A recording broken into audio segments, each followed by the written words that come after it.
Did you know that Note the 90% formation of and the fish movement. in any given body of water are caught by only 10% of the fishermen? Submerged This is logs are not a key structures for statistical fish. error, but a harsh Another reality day, that nothing. forces Not even a thousands of nibble. anglers to return home with empty nets, cursing the weather, Compass the says this atmospheric way. pressure, or the phases of the moon. While you might be spending your entire annual budget on high-end carbon rods and expensive Japanese reels, an old man might be sitting nearby with a simple bamboo pole, pulling in bream after bream, sparking a burning sense of injustice in your heart. But the secret isn't magic, and it isn't a charmed worm. There is one specific detail that separates the masters, those capable of holding a school of fish in a single spot for hours, from those who merely watch the fading shadows of fish swimming away. This is not a question of gear or how often you cast. It is something hidden beneath the mirror of the water, rooted in the very mechanics of fish behavior. Something the marketers of major fishing brands will never tell you. You have surely seen it. The water literally boils. You feel the presence of the fish. You see the characteristic ripples and splashes. Your heart beats faster in anticipation of a powerful strike, but 5 minutes pass, and everything goes silent. The school has moved on. You throw in another portion of bait. The fish return and circle, but there is still no bite.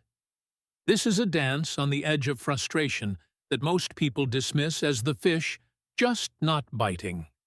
However, professional guides working the cascades of the Dnieper or the Volga Delta know a secret that goes against everything you've been taught in fishing forums.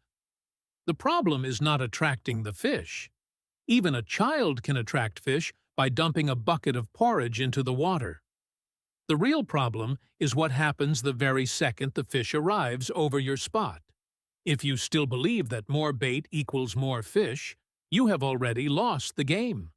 The industry wants you to buy more attractants, more pellets, and more complex mixtures, creating the illusion that the key to success is volume and price. Let us look back at history. In times when fishing was not a hobby but a means of survival. Think of the post-war years in the USSR. Knowledge of fish biology was passed from father to son, not through smartphone screens, but through the calluses on their hands.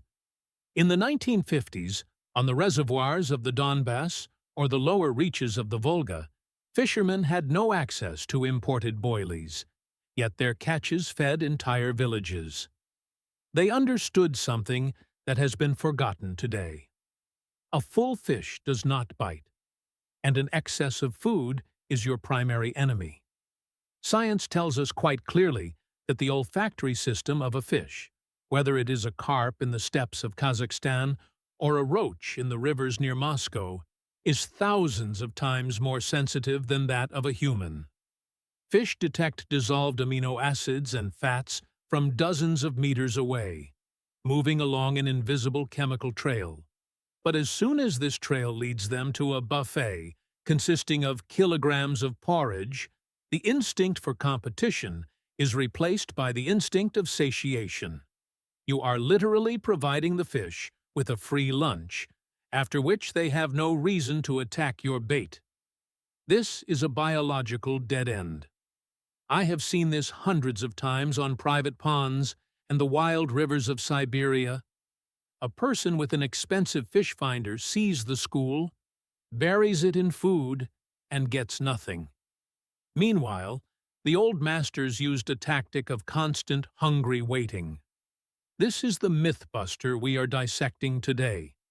You must understand that in conditions of low oxygen, which is common in the stagnant waters of Belarus or the silty lakes of Central Asia, a fish's metabolism slows down. An extra handful of bait in such conditions turns your fishing spot into a graveyard of hopes. As uneaten food begins to rot, consuming the remaining oxygen and repelling fish with the smell of hydrogen sulfide. We are used to thinking of bait as food, but for a professional, it is merely an irritant, a chemical signal. Recall the story of Senor Antonio from the Portuguese pond of Tres Lagoas, which became a legend in narrow circles. Before the eyes of an astonished crowd equipped with professional gear, he used nothing but a cloudy liquid in a plastic bottle to hold fish in his sector for 5 hours straight. Those around him dumped dozens of kilograms of pellets into the water, creating underwater mountains of feed that the fish simply swam past, having eaten their fill. Antonio, however, worked with water memory and microparticles that did not allow the fish to become satiated, but drove them mad with the scent. This works exactly the same way in the warm South and the frozen Far East. The only difference is the specific signal you send. Most people make a logical error. If the fish aren't biting, throw more in. This is a path to nowhere.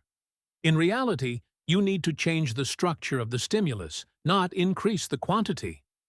Modern research into the behavior of carp species proves that school aggression depends directly on resource scarcity. When food is abundant, the school breaks apart into lazy individuals. When food is scarce, but the scent is powerful, a hard competition mode is triggered. It is at this exact moment that a fish grabs your hook, fearing that its neighbor will take it first. This is a mechanic that cannot be fooled by bright store packaging. We are used to trusting labels that say mega catch or super aroma, but nature does not read labels. It reacts to an amino acid profile, which we will learn to create today from penny ingredients. Forget the old advice of dumping a bucket of millet in hopes of a miracle. Millet without the right activation is just ballast on the bottom. Real practice involves understanding water temperature, density, and how fat and protein spread through it. On your next trip, you will stop being a hostage to luck. You will become the conductor of this invisible orchestra, making the fish dance to your tune using knowledge accumulated over decades in fishing artels where the price of a mistake was an empty table at home. Now that we have destroyed the illusion that the amount of food equals the amount of fish, it is time to go underwater and look at the world through the eyes, or rather, the nostrils, of the fish itself. A fish does not think logically. It reacts to chemical signals, and its behavior is dictated by millions of years of evolution in conditions where every gram of energy counts. In ichthyology, there is a fundamental difference between distant and contact chemoreception. Your bait must work in both modes, but most anglers fail the first and oversaturate the second. A fish's olfactory rosette is a complex organ capable of detecting one part of an amino acid in a billion parts of water. When you are on the banks of the Oka or the Pripyat, you must understand that water is a dense medium. Molecules move differently in it than in the air. This is where the thermocline and water density come into play. If your bait is too heavy and fatty in a cold layer of water, it simply clumps into a useless ball that sends no signal. But if you use the method of Senor Antonio, you create a molecular sieve. The main scientific secret of bone broth is not just the smell, but the emulsification of fats. Animal fat from bone marrow, when boiled correctly, breaks down into tiny droplets that become carriers of scent. Unlike vegetable oil, which floats to the surface as a film, these microparticles distribute themselves throughout the water column, creating a volumetric trail. This is exactly what forces a school of bream or carp in the reservoirs of Kazakhstan or Siberia to face the current and head toward you. But here lies the main danger that armchair experts never mention. An overdose of aroma causes a chemical burn to the fish's receptors. It is like having concentrated perfume splashed in your face. You wouldn't want to eat. You would want to run away. The industry sells you dips and boosters with insane chemical concentrations that often scare away large, cautious fish. Old fishermen on the Volga in the 60s knew that the scent must be natural, a background. They used bone meal or broth not to hit the fish's nose, but to create the illusion of organic decay, which always accompanies the presence of food in nature. Why does a school of fish circle and then leave? Because the stimulus for struggle disappears. In a large school of roach or silver bream, a strict hierarchy reigns. The largest individuals stand in the center where the signal is strongest. If there is too much food, the hierarchy collapses. Everyone finds their peace and goes quiet. But if you provide an empty signal, a strong smell of protein with no solid particles, you provoke aggression. The fish begin to jostle, move faster, their metabolism accelerates, and they start grabbing anything that even remotely resembles food. At that moment, your bait, be it a worm, a maggot, or pearl barley, becomes a life-saving prize for them. It is vital to understand the influence of oxygen.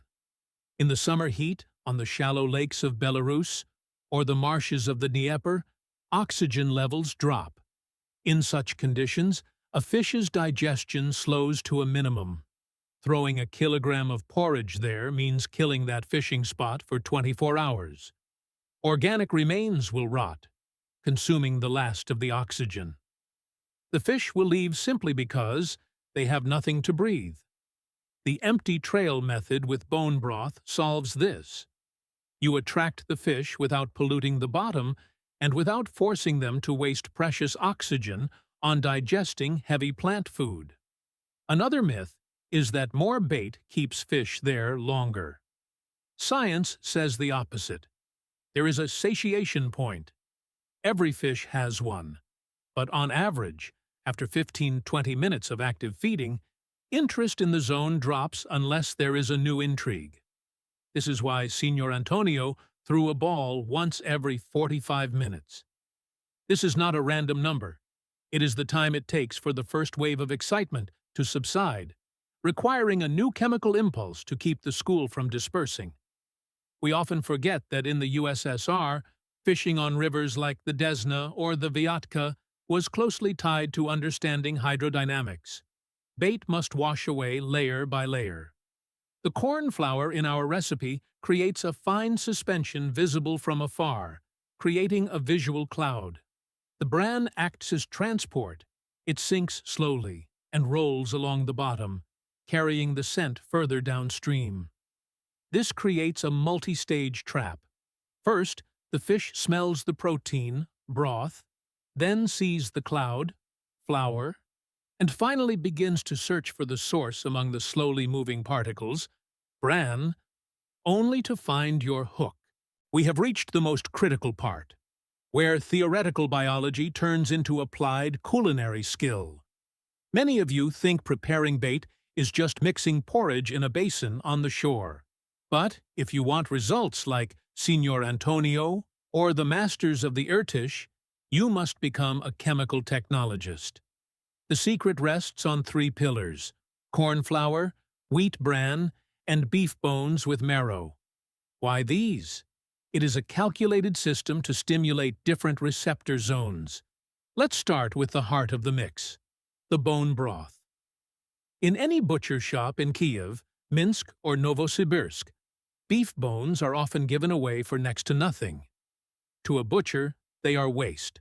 To you, they are a concentrate of pure amino acid gold. Bone marrow contains a unique profile of fatty acids and collagen, which, when heated, turns into gelatin. This gelatin is the perfect scent carrier. When you boil a bone for 3 hours on low heat, protein denaturation occurs. The liquid darkens, thickens, and acquires that heavy organic aroma that fish associate with high-energy food. Remember, this is not soup for your family. No salt or spices are needed. We need the pure chemistry of animal fat. Once cooled, this broth is your remote control for the school. In the fridge, it turns into a dense jelly that lasts a week. But once it hits the warm water of a pond, the magic of emulsification begins. Micro droplets of fat separate and hang in the water column, creating an invisible but powerful flavor corridor. For the dry base, use 2 parts corn flour and 1 part wheat bran. Corn flour has a very fine fraction that creates a white visual cloud. But flour settles quickly, which is where the bran comes in. Bran is lighter than water and porous, acting like a sponge. It soaks up the bone broth and drifts slowly near the bottom, preventing the signal from fading. This is a 2-stage rocket. Flour attracts visually, and bran holds the fish chemically. The most important step is mixing on the shore. 80% of anglers make the mistake of adding water until it becomes sticky plasticine. Never do this. Our goal is a structure that explodes on contact with water. Add the broth gradually, rubbing it between your palms. The ideal consistency is when a ball holds together when squeezed but crumbles at a light touch. This ensures your bait starts working the moment it hits the bottom. Regarding tactics, you must understand the geometry of the current. If you are fishing a river like the Volga, your bait ball should land exactly 1 to 1.5 meters upstream of your hook, not directly on it. This is strategic. We create a trail that the fish follows upward. It passes through the cloud, its receptors screaming protein, and it enters a zone of maximum excitement only to see your bait at the very end of that aromatic path. It hasn't eaten yet. It has only just begun to search. Your bait is the only real object it can grab. The 45-minute rule is a biological cycle. After 45 minutes, the first portion of attractants is washed away, and the fish's attention begins to scatter. By throwing a second ball, just one, the size of an orange, you restart the cycle. You don't let the fish calm down. If you dump a bucket at once, you feed the fish and kill the competition. If you throw one ball every 45 minutes, you create an effect of endless waiting for dinner. The fish will stay for hours, afraid to leave because the food signal is constantly being updated. This is psychological warfare against animal instincts. The scientific debunking of the expensive bait myth is that fish do not distinguish the price of ingredients, only their molecular structure. Synthetic strawberry or pineapple scents are alcohols and ethers foreign to nature. They might attract a curious fish, but they will never trigger the deep feeding response that natural animal protein and fat provide. In the wild waters of Siberia or the reed jungles of southern Kazakhstan, chemistry often repels large fish. Only natural products work there. Bone marrow is the evolutionary access code to the fish's brain. A final nuance. If you are fishing in stagnant water, like a deep quarry in Belarus, crush the ball slightly in your hand before throwing so it begins to break up in the water column, creating a vertical pillar. Avoid pork bones. Their fat is too heavy and has a specific smell that bream or carp may dislike. Only beef, only long boiling. And if the water is very clear, add some local soil to the mix to make the bait less visually startling. Large fish fear bright spots on the bottom. Masking plus a powerful scent is the combo that brings trophies. We have reached the final frontier where amateur luck ends and total dominance on the water begins. You have the recipe and the chemistry, but we must discuss the red lines, the mistakes that can turn your secret weapon into a dud. The most dangerous myth is, if the fish stop biting, change the attractant. This is a path to chemical chaos. When you add synthetic plum or garlic to a spot already saturated with natural bone protein, you create the effect of a spoiled dish. The fish's receptors simply shut down from overload. If you start with animal protein, stay with it. Your task is monotony and stability of the signal. The fish must trust the trail. The second error is the cannonade effect. Many think if the school leaves, They should bomb the spot with more balls. In shallow rivers or clear lakes, the sound of a 300 dry ball hitting the water is a distress signal, not a dinner bell. Large bream or carp flee from splashes instantly. Signor Antonio's secret was jewelry-like delivery. If the water is shallow, lower the ball gently, or use a feeder that opens at the bottom. Regarding pressure, when atmospheric pressure is low, a fish's swim bladder expands, pressing on its internal organs. It becomes physically painful for them to eat solid food, but they still smell. In these moments, our empty bone broth is the only chance. The fish will stand in the scent cloud, absorbing amino acids through their gills and staying in the zone. They might not take a large boilie, but they will suck in your bait if it is light and soft. This is control. In cold waters like Lake Baikal, fats freeze quickly. To keep the marrow working, add a small amount of pharmacy glycerin to the broth while boiling. It acts as an antifreeze for the scent, allowing fat capsules to spread even in icy water. These are the nuances for which professional guides charge hundreds of dollars, but we give them to you because we believe knowledge should be accessible. The industry lives on your uncertainty. But remember, Signor Antonio, his superiority was not in money, but in understanding that a fish is a part of nature. He used a beef bone to beat those with gear worth a used car. This is the true manifesto of a fishing mythbuster. On your next trip, try the one-ball tactic. 1 hour, 1 ball, no extra food, only scent, only cloud, only competition. You will see the fish become angrier and the bites sharper. You are no longer a hostage of the store, you are the master of the water. If this story has changed the way you look at the simple ingredients in your kitchen and the hidden mechanics of the deep, then subscribe to our channel and like this video. We are excavating the history and science that the big brands have tried to bury under expensive packaging. Plant the seeds of your future success and master the water. The next treasure of knowledge will be uncovered very soon.